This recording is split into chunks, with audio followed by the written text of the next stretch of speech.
నెల్లూరు జిల్లా కొడవలూరు మండలం వెయ్యలపాలెం గ్రామంలో Reliance bio energy limited factory నుండి వెలువడుతున్న కాలుష్యంపై స్థానిక గ్రామస్తులు తీవ్ర ఆగ్రహం వ్యక్తం చేస్తూ ఫ్యాక్టరీ గేటు వద్ద భారీ ఆందోళన చేపట్టారు. గత 2 నెలలుగా ఫ్యాక్టరీ నుంచి వస్తున్న భయంకరమైన దుర్వాసన, భరించలేని శబ్దాల కారణంగా ఊరిలో నివసించలేకపోతున్నామని, గత వారం రోజులుగా ఈ పరిస్థితి మరింత విషమించిందని బాధితులు ఆవేదన వ్యక్తం చేస్తున్నారు. గతంలో కాలుష్య నియంత్రణా మండలి అధికారులు, ఫ్యాక్టరీ యాజమాన్యం గ్రామస్తులతో సమావేశమై శబ్ద కాలుష్యం 50 డెసిబెల్స్ దాటకుండా చూస్తామని, డిజిటల్ మీటర్లు ఏర్పాటు చేసి నిరంతరం పర్యవేక్షిస్తామని హామీ ఇచ్చినప్పటికీ ప్రస్తుతం ఆ నిబంధనలన్నీ తుంగలో తొక్కి యాజమాన్యం బాధ్యతారాహిత్యంగా వ్యవహరిస్తోందని వారు ఆరోపిస్తున్నారు. ఈ కాలుష్య ప్రభావంతో ఇప్పటికే గ్రామంలో సుమారు 10 మంది అస్వస్థతకు గురై ఆస్పత్రి పాలయ్యారని, ముఖ్యంగా మహిళలు, వృద్ధుల ఆరోగ్యం క్షీణిస్తోందని గ్రామస్తులు ఆందోళన చెందుతున్నారు. యాజమాన్యం ఏసీ గదుల్లో కూర్చొని తమ ప్రాణాలతో చెలగాటమాడుతోందని, ఫిర్యాదు చేసినా నిర్లక్ష్యంగా సమాధానమిస్తున్నారని మండిపడుతున్న బాధితులు జిల్లా కలెక్టర్ వెంటనే స్పందించి తమకు న్యాయం చెయ్యాలని, లేని పక్షంలో ఫ్యాక్టరీ గేటు వద్దే ఆందోళనను మరింత ఉధృతం చేస్తామని హెచ్చరించారు.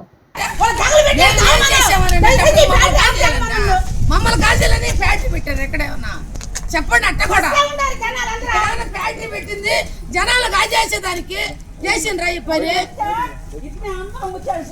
అదేంటి చేసారు ఈ పనుల, ఏంటి చేస్తున్నామని ఎవడో 2 కోట్లు ఇచ్చుకుని నా కొడుకు ఎవడో రమణని చొక్కా పట్టుగా లాగుతామని, ఎవడో 2 కోట్లు తీసుకుని నా కొడుకు ఎవడో రమణ లాగుతాం వ్యాపారం చేస్తున్నారు.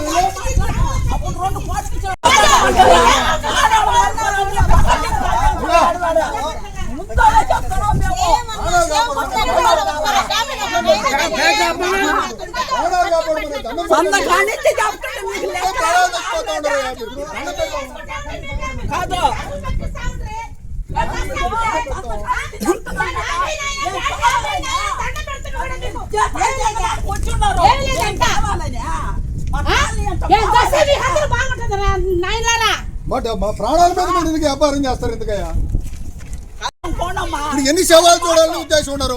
ప్రతి సేవ ఏళ్ళే కూర్చి పెడతాం. మా ప్రాణాలకు అంత తేలిక తీసుకోవద్దు. మా ప్రాణాలంటే మీకు లెక్క లేకుండా ఉంది. ప్రతి శవాన్ని ఏడో పొడుస్తాం. ఎంతమంది శవాలు తప్పుతారో, ఎంతమంది ప్రాణాలు బలి తీసుకుంటారో మీరు తీసుకోండి. మీకు అంత సంతోషం. ఎంతమంది బలి తీసుకుంటే మీరు ఫ్యాక్టరీ నడుపుతారో నడుపుకోండి. మాకు మా ప్రాణాలన్నీ తీసుకోండి. మీరు ఒక్కొక్కరు ఇప్పుడు 5 మంది రెడీగా ఉంటారో, ఇంకెంతమంది ప్రాణాలు బలిగొంటారో మీరు బలిగొనండి. ఈయన మా రోజు అంబులెన్స్లో మేము ఏళ్ళే పెట్టుకుంటాం ప్రభుత్వం వారికి విజ్ఞప్తి చేసి. ఈ విధంగా మా ప్రాణాల మీద వ్యాపారం చేయడం ఎందుకు? మీరు పోదాం పండి, ముందు బతుకు తెరువు చూద్దాం పండి, 10 మంది పోదాం పండి.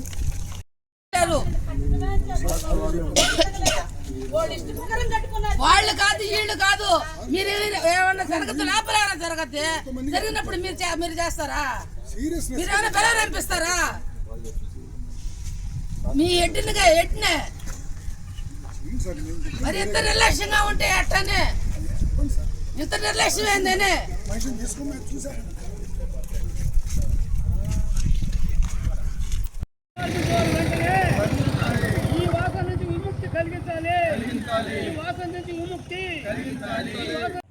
అవగాహన సదస్సు పెట్టినప్పుడు మీరు ఎందుకు ఆ ఫ్యాక్టరీ ఆపమని చెప్పలేదు? మేము అవగాహన సదస్సు వచ్చినప్పుడు మా సమస్యలన్నీ చెప్పాం.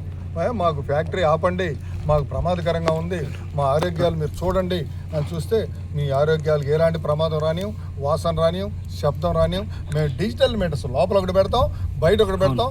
మీకు డిజబుల్ 50 కంటే దాటితే మీరు డిస్ప్లేలో చూసుకోండి, మేము నిరంతరం పర్యవేక్షిస్తాం అని పొల్యూషన్ కంట్రోల్ బోర్డు వారు మాత్రం చాలా నిర్జక్ష చెప్పారు.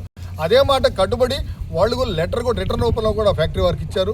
ఈ లెటర్లు వీళ్ళు ఏం పట్టించుకోకుండా వాళ్ళందరూ పోయి ఏసీ రూమ్లో కూర్చొని మా ప్రాణాల మీద గాలి వదిలేసి, విపరీతమైన శబ్దాలు వదిలేసి, మేము ఎన్నిసార్లు ఫోన్ చేసి ఆ పండితర్ గారు అనే వాళ్ళని అంతమందికి చెప్పినా మేము ఇప్పుడు ఏడొస్తామండి, మాకు నైట్ లేదు, ఉదయం మాట్లాడదాంలేండి అని నిర్లక్ష్యంగా మాట్లాడతారు.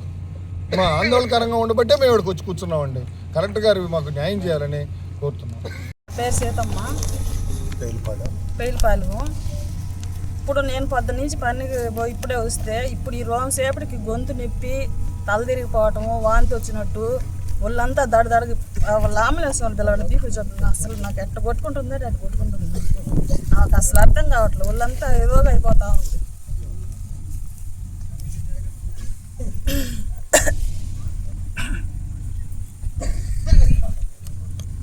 ఇక్కడ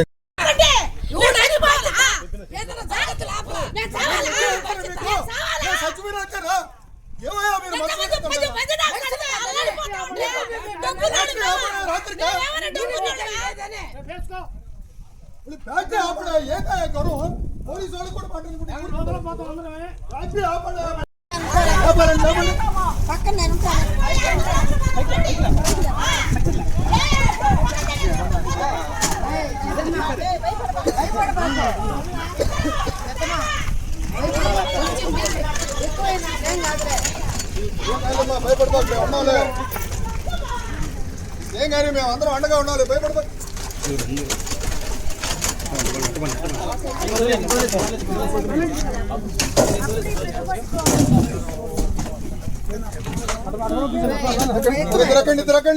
ఇద్దరకండి తొందరగా పోదాం. వెయిట్ చేస్తాం, అడుగు కూడా వచ్చేస్తున్నాం. ఏ చేద్దాం, మనం భయపడబాకు, మేము వస్తున్నాం బా కూడా, మేము వస్తున్నాం, భయపడబాకు. మేము ఉన్నామమ్మా,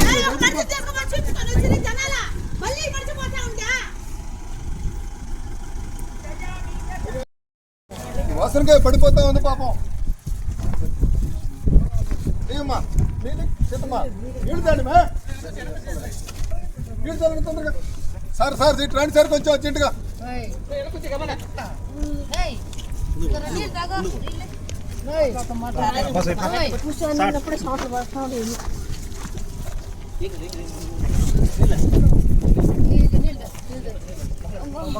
నీళ్ళు తాగమ్మా, కొంచెం తాగినైనా నీళ్ళు తాగమ్మా, నీళ్ళు తాగు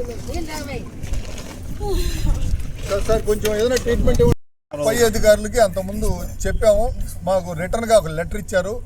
పొల్యూషన్ కంట్రోల్ మీ వాసనలో నిజమేనండి, మీ వాదనలో అర్థం ఉంది, మేము గ్రామాన్ని పరిశీలించాం. గ్రామం గోడ పక్కనే ఫ్యాక్టరీ ఉన్నదానివల్ల మేము 15 రోజులు వాళ్ళకి 9/4/2026 నోటీస్ ఇచ్చాం.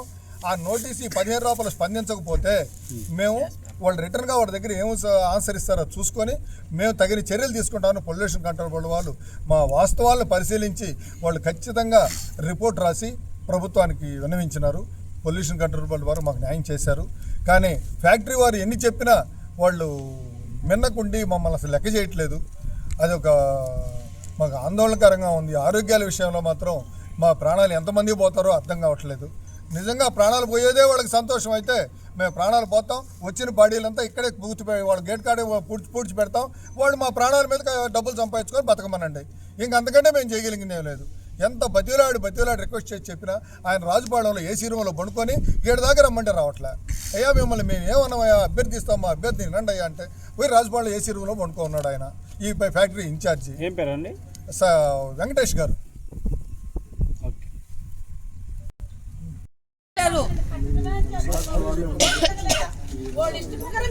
వాళ్ళు కాదు వీళ్ళు కాదు, మీరు ఏమన్నా జరగదు, లోపల జరగద్ది, జరిగినప్పుడు మీరు చేస్తారా?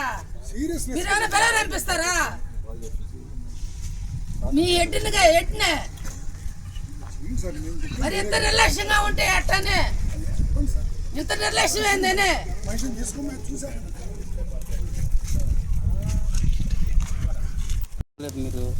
మేము అవగాహన సదస్సు వచ్చినప్పుడు మా సమస్యలన్నీ చెప్పాం. మాకు ఫ్యాక్టరీ ఆపండి, మాకు ప్రమాదకరంగా ఉంది, మా ఆరోగ్యాలు మీరు చూడండి అని చూస్తే మీ ఆరోగ్యాలకు ఎలాంటి ప్రమాదం రానియం, వాసన రానియం, శబ్దం రానియం. మేము డిజిటల్ మీటర్స్ లోపల ఒకటి పెడతాం, బయట ఒకటి పెడతాం. మీకు డిజబుల్ 50 కంటే దాటితే మీరు డిస్ప్లేలో చూసుకోండి, మేము నిరంతరం పర్యవేక్షిస్తాం అని పొల్యూషన్ కంట్రోల్ బోర్డు వారు మాత్రం చాలా నిర్జక్ష చెప్పారు. అదే మాట కట్టుబడి వాళ్ళు లెటర్ కూడా రిటర్న్ రూపంలో కూడా ఫ్యాక్టరీ వారికి ఇచ్చారు.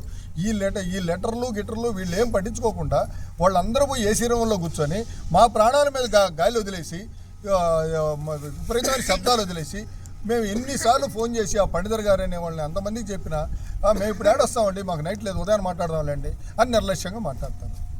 మా ఆందోళనకరంగా ఉండబట్టే మేము ఇక్కడికి వచ్చి కూర్చున్నామండి. కలెక్టర్ గారు మాకు న్యాయం చేయాలని కోరుతున్నాం. ఇక్కడ ప్రాణాలు పోతున్నాయ్యా, వాసన ఆపించండి, రాత్రి కనుక ఆపించండి, ఉదయాన్ని కావాలంటే మీరు అందరూ అధికారులు అందరికి చూపిస్తాము అని చెప్పి ఇప్పుడు అంబులెన్స్లో ఆరోగ్యాల కోసం అంబులెన్స్ వచ్చింది. పోలీస్ డిపార్ట్మెంట్ వారికి మా మహిళలందరూ 100కి ఫోన్ చేసి పోలీస్ శాఖ వారు కూడా వచ్చారు. మాకు మీరు మీడియా ద్వారా అయినా పై అధికారులు స్పందించి మేము ఇక్కడే ఉండాల్సి వస్తుంది మా పరిస్థితి. ఆ స్మెల్ అని ఆపిస్తే రాత్రికి పోయి గమ్ముగా ఇంటిగా ఉంటాం, ఉదయాన్ని వస్తాం. ఆ స్మెల్ ఆపే పరిస్థితి మాకైతే కనిపించట్లేదండి. అన్న Please subscribe SS News AP.